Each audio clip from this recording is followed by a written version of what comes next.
अस्सलाम वालेकुम। आज क्लास 10 चैप्टर 3 हमने स्टार्ट किया हुआ है, जो कि हमारे पास आई है एक एक्टिविटी 1। सबसे पहले एक्टिविटी 1 को डिस्कस करते हैं। इसमें लिखा हुआ है for the output shown in figure 4 extend the output for 5 records. अब ये क्या कहता है, इसको ज़रा गौर से समझने की कोशिश करते हैं। ये कह रहा है कि जो फिगर 4 ये है, इसका आउटपुट फ्रॉम डॉक्टर विजिट क्या है। यानी कि ये आपके पास हमने देखा था लास्ट लेक्चर में कि हमने डॉक्टर विजिट फॉर्म का हमने एक फॉर्म फिल करने का डाटा देखा था कि फॉर्म कैसे फिल करते हैं, वहाँ पे क्या क्या चीज़ें होंगी। अब इसका आउटपुट हमने आगे डिस्प्ले करवाना है या बनाना है, वो भी 5 रिकॉर्ड्स तक, 5 रिकॉर्ड्स तक हमने बनाना है। तो कुछ मैंने इस तरह से करके बनाया है इसको। अब इसको देखा जाए तो मैंने यहाँ पे क्या किया है, सबसे पहले मैंने डॉक्यूमेंट HTML लिखा है। HTML की लैंग्वेज मैंने EN की है। आपको लास्ट ही मैंने बताया था लास्ट लेक्चर में कि इंग्लिश का मतलब है।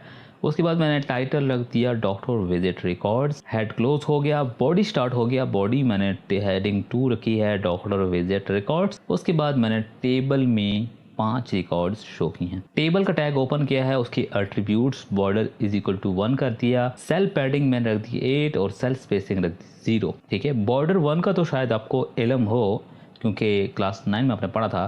सेल पैडिंग और सेल स्पेसिंग का मैं बताता हूँ, एक्सप्लेन करता जाऊँ। सेल पैडिंग बेसिकली ऐसे समझ लो कि सेल का साइज कितना होगा, यानी कि सेल कितना छोटा होगा या कितना बड़ा होगा, वो आप इस नंबर से कंट्रोल कर सकती हैं। सेल स्पेसिंग का मतलब है कि एक सेल और दूसरे सेल के दरमियान कितना गैप होगा, क्या ये आपस में बिल्कुल जुड़े होंगे, क्या इनमें कोई स्पेस होगी एक दूसरे के दरमियान में। ऐसे इसके नाम से पता चलता है सेल स्पेसिंग, और मैंने यहाँ पे रखा हुआ है 0, यानी कि इनके दरमियान में बिल्कुल स्पेस नहीं होगी, ये एक दूसरे से जुड़े होंगे। ऐसे अगर मैं यहाँ पे कोई भी वैल्यू बढ़ाता हूँ तो ये स्पेसिंग कुछ इस तरह से बढ़ती जाएगी, जो कि टेबल की फॉर्म में नहीं लगता। उसके बाद टेबल रो है, और आपको पता है टेबल रो यूं करके होती है, यहाँ से डाटा मतलब यहाँ से डाटा स्टार्ट होता है और यहाँ पे ख़त्म होता है, ऐसा ही है टेबल रो। अच्छा, उसके बाद मैंने यहाँ पे TH लिखा है और जबकि यहाँ पे TD लिखा है। इसको गौर से देखना, इनको समझना। टेबल में अक्सर यही गलती हो जाती है। सबसे पहले जो रो होती है वो आपकी टेबल हेडिंग होती है, यानी कि जो भी आप लिखना चाहते हो, ठीक है, वो हेडिंग होती है।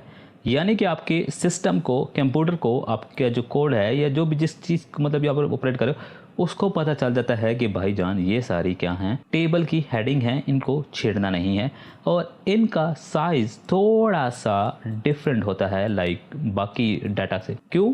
कि आपको अच्छे तरीके से विजिबल हो कि ये हेडिंग है और नीचे सारा डाटा है। ठीक है, ये मैंने सारी हेडिंग्स दे दी हैं। उसके बाद फिर हर रो क्लोज भी होती है। ठीक है, ये भी याद रखिएगा, हर टेबल रो क्लोज भी होती है जब आप एंट्री खत्म कर लेंगे। जितने सेल्स बनाने हैं बना के बाद खत्म करना है, क्लोज करना है। इसके बाद सेकंड रो स्टार्ट होती है, फिर सेकंड रो एंड भी होती है।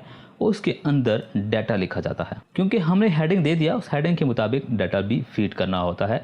यानी कि मैंने हेडिंग तो लिख दिया, नेम, क्लास, समथिंग इस तरह दे दिया। अब इसके अंदर डाटा रखना है ना, तो वो टेबल रो में आ जाती है। सेकंड रो, थर्ड रो, इसी तरह मैं बनाता जाऊंगा। जैसे कि ये TR है, देख सकते हो टेबल रो क्लोज हो गई। ये थर्ड, फोर्थ, फिफ्थ, लास्ट में मैंने क्या कर दिया, TR क्लोज। टेबल भी मैंने क्लोज कर दिया, क्योंकि सिस्टम को बताना है कि भाई यहाँ तक टेबल था, इसके बाद टेबल खत्म हो गया है। बॉडी क्लोज हुआ, HTML क्लोज हुआ। अब रन करते हैं F5 प्रेस करके, तो कुछ डिस्प्ले इस तरह से आता है। देखो क्या हुआ या क्या नजर आ रहा है, क्या कोड था। टाइटल है डॉक्टर विजिट रिकॉर्ड्स, टाइटल यहाँ पे लिखा आता है, ये जो लिखा हुआ है। उसके बाद हेडिंग है, हेड को क्लोज कर दिया हमने, बॉडी स्टार्ट हो गया।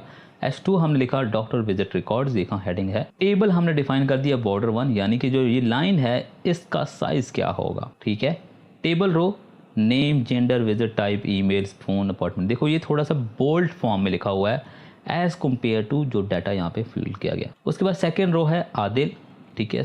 थर्ड रो है सना, मतलब फर्स्ट सेकंड थर्ड होगी ना, इस तरह की बात कर रहा हूँ। ये वैसे तो ये first second third fourth fifth, उसमें ये सारा डाटा फीड किया गया है। आपका क्वेश्चन था कि जो डॉक्टर विजिट फॉर्म है उसका आउटपुट दिखाओ, तो मैंने कुछ आउटपुट टेबल फॉर्मेट में दिखाया। उसकी वजह ये है कि जो आगे आप पढ़ोगे वो टेबल टॉपिक है, तो टेबल से रिलेटेड ही आपको बनाना चाहिए। आपकी हेडिंग है, यानी कि आपने फॉर्म फिल किया या उस फॉर्म का जो 5 पेशेंट्स का रिकॉर्ड था वो यहाँ पे डिस्प्ले हो रहा है एज अ टेबल फॉर्मेट में, और वो सारी इन्फॉर्मेशन जो फॉर्म्स में आपसे मांगी गई है वो यहाँ पे डिस्प्ले होगी। यानी कि फॉर्म में आपसे नाम पूछा था, जेंडर पूछा था, विजिट टाइप पूछी थी कि आपका फर्स्ट विजिट है या फॉलो अप विजिट है, रेगुलर चेकअप है, याद है ना वो वाला विजिट की थी। उसके बाद आपका ईमेल था, उसके बाद फ़ोन नंबर था, अपॉइंटमेंट डेट थी, उसके बाद टाइम था, और उसके बाद रीज़न थी जो हमने देखो आपको टैक्स एरिया में बताया था कि एक्सप्लेन किया था कि टैक्स एरिया और टैक्स में क्या फ़र्क है और यहाँ पे क्या लिखा होता है वो सारा, हेडेज एंड वीकनेस वगैरह कुछ समझ आई। अगर तुम्हें ये कोड चाहिए एक्टिविटी 1 तो मैं डिस्क्रिप्शन में आपको फाइल दे दूंगा। मैं आपसे सबसे रिक्वेस्ट यही करूंगा, बेशक आप वीडियो को रोक के रिकॉर्ड क्या कहते हैं स्क्रीनशॉट ले लो, मैनुअल टाइप कर लो तो वो ज़्यादा बेहतर है, उसमें आपकी प्रैक्टिस हो जाती है। और दूसरा, अगर आपको बॉर्डर और सेल पैडिंग की समझ नहीं आई तो आपने सिंपली इसको देखो, मैं सेल पैडिंग की वैल्यू को 15 कर देता हूँ, ये आपको वैसे खुद करना चाहिए था ताकि आपको समझ पाओ। दोबारा रन करते हैं, आप देखो सेल पैडिंग मैंने 15 पे रखा, बॉक्स साइज़ कितना बढ़ गया है, ठीक है। तो इसी तरह अगर मैं इसको बढ़ा लेता हूँ, 15 कर देता हूँ, और इसको मैं वापस लाइक 3 पे ले जाता हूँ ताकि आपको समझ भी आए। आप देखें अब क्या हुआ, कुछ समझ नजर आ रही। देखो सेल स्पेसिंग बढ़ गई है, सेल पैडिंग देखो कितने छोटे छोटे बॉक्सेस बने आ गए हैं, और ये हमारा क्या था, ये बेसिकली हमारा टेबल था, उसकी बॉर्डर है, समझ आया। यहाँ पे इसको मैं क्या एक और चीज़ देखता हूँ, 8 पे वापस लेके जाता हूँ, F5 जाता हूँ। आप देखो समझ आ गई सेल स्पेसिंग क्यों है, इसके दरमियान है 15, इसके दरमियान है, ये तो हमारा टेबल था ना। तो इस तरह ये एक्सपेरिमेंट आपने खुद करना था, बहरहाल मैंने आपको करके दिखा दिया है, तो लिहाजा इसकी जितनी भी वैल्यू आप चेंज करें आपको ये अच्छे तरीके कॉन्सेप्ट क्लियर होगा। और ये क्या होती हैं, ये बेसिकली एट्रीब्यूट्स होती हैं, किसकी, टेबल की एट्रीब्यूट्स होती हैं, और भी सारी हैं जो हम आगे फर्दर में पढ़ेंगे।